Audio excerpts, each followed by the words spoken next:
Chapter 35. A nightmare woke Thomas. Something about Minho and Newt being cornered by a bunch of cranks past the gone. Cranks with knives. Angry cranks. The first spill of blood finally jerked Thomas awake. He looked around, scared that he'd yelled or said something. The cab of the truck still lay in the darkness of night. He could barely see Brenda. Couldn't even tell if her eyes were open. But then she spoke. "Bad dream?" Thomas settled himself, closed his eyes. "Yeah. I can't quit worrying about my other friends. I just hate it so bad that we were separated. I'm sorry that happened. I really am." She shifted in her seat. "But I seriously don't think you need to worry. Your Glader buddies seemed capable enough, but even if they weren't, Jorge's one tough monkey. He'll get them through the city just fine. Don't waste the stress on your heart. We're the ones you should be worried about." "You're doing a terrible job making me feel better." Brenda laughed. "Sorry, I was smiling when I said that last part, but you couldn't see me, I guess." Thomas looked at his bat-lit watch, then said, "We still have a few hours before the sun comes up."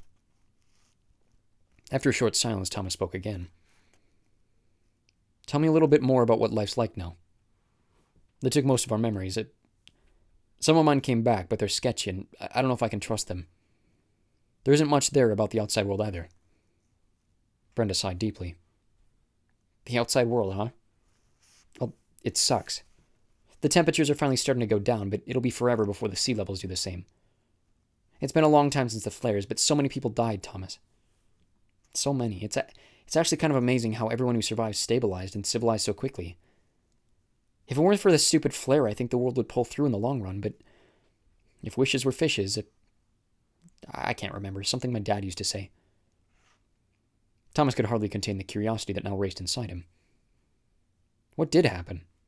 Are there new countries or just one big government? And how does Wicked fit into it all? Are they the government?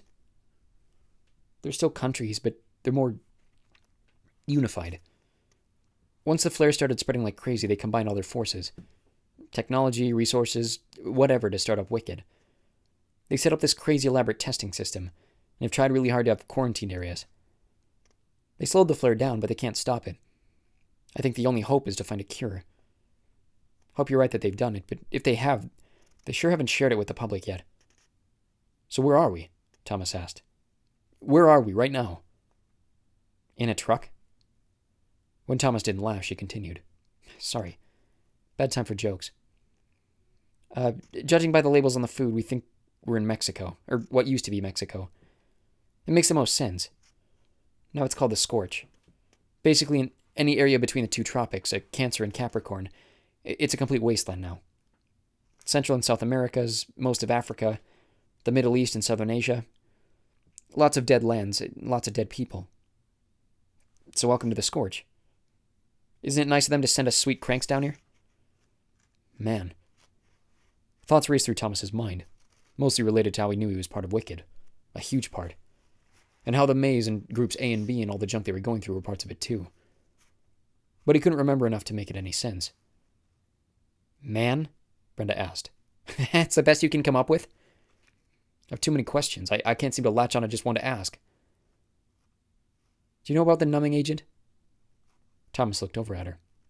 Wished he could make out more of her face. "I think Jorge said something about it." "What is it?" "You know how the world is. New disease, new drugs.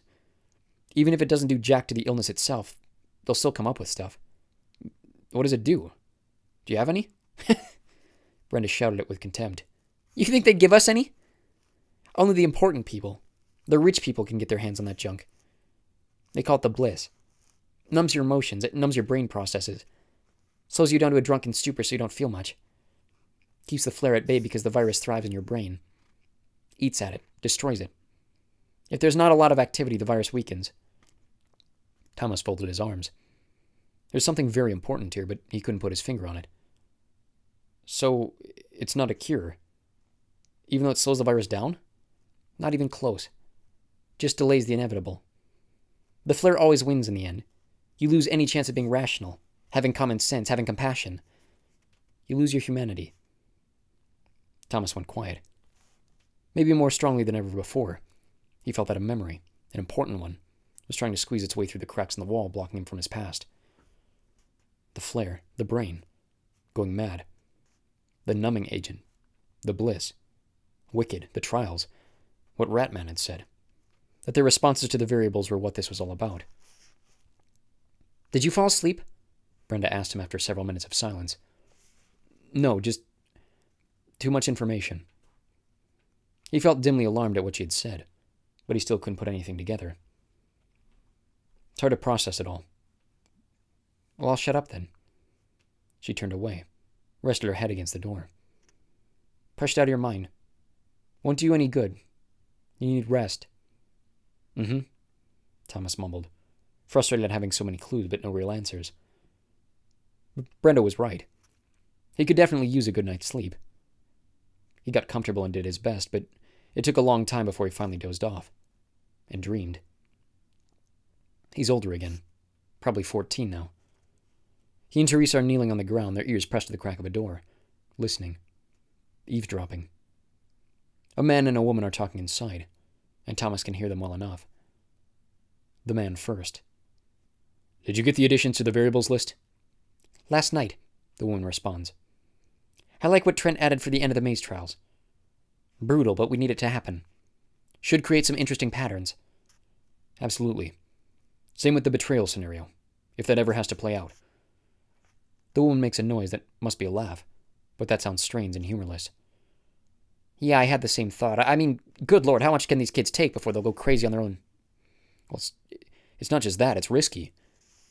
What if he dies? We all agree that by then he'll surely be one of the top candidates." "He won't. We won't let him." "Still, we're not God. He could die." There's a long pause. Then the man said, "Maybe it won't come to that. But I doubt it. The psych say it'll simulate a lot of the patterns we need." "Well, there's a lot of emotion involved with something like that," the woman answers. "And according to Trent, some of the hardest patterns to create. I think the plan for those variables is just about the only thing that'll work." "You really think the trials are going to work?" the man asks. "Seriously, the scale and logistics of this thing are unbelievable. Think of how much could go wrong." "Could, you're right. But what's the alternative? Try it, and if it fails, we'll just be in the same spot as if we tried nothing." "I guess." Teresa tugs on Thomas's shirt. He looks to see her pointing back down the hall. Time to go. He nods but leans back in to see if he can catch one last phrase or two. He does. It's the woman. "Too bad we'll never see the end of the trials." "I know," the man answers. "But the future will thank us." The first purple traces of dawn were what woke up Thomas the second time. He couldn't remember stirring once in his sleep since his middle-of-the-night talk with Brenda, not even after the dream. The dream. It had been the strangest one yet. Lots of things said that were already fading, too difficult to grasp and fit into the pieces of his own past that were slowly, very slowly, beginning to come together again. He allowed himself to feel a little hope that maybe he wasn't in on as much to do with the trials as he began to think. Though he hadn't understood much in the dream, the fact that he and Teresa had been spying meant that they weren't involved in every aspect of the trials. But what could the purpose of all this be? Why would the future thank those people? He rubbed his eyes and stretched, then looked over at Brenda. Her eyes still closed, her chest moving with slow and uneven breaths, her mouth slightly open. Though his body felt even stiffer than the day before, the restful slumber had done wonders for his spirit. He felt refreshed, invigorated, somewhat perplexed and brain-dead over his memory dream and all the things Brenda had told him, but invigorated all the same. He stretched again and was just letting out a long yawn when he saw something on the wall of the alley. A large metal plaque riveted to the wall. A sign that looked very familiar. He pushed the door open and stumbled out onto the street, and over to it. It was nearly identical to the sign in the maze that had said World in Catastrophe, Kill Zone Experiment Department. Same dull metal. Same lettering. Except this one said something very different. And he stared at it for at least 5 straight minutes before he moved an inch. It said, "Thomas, you're the real leader."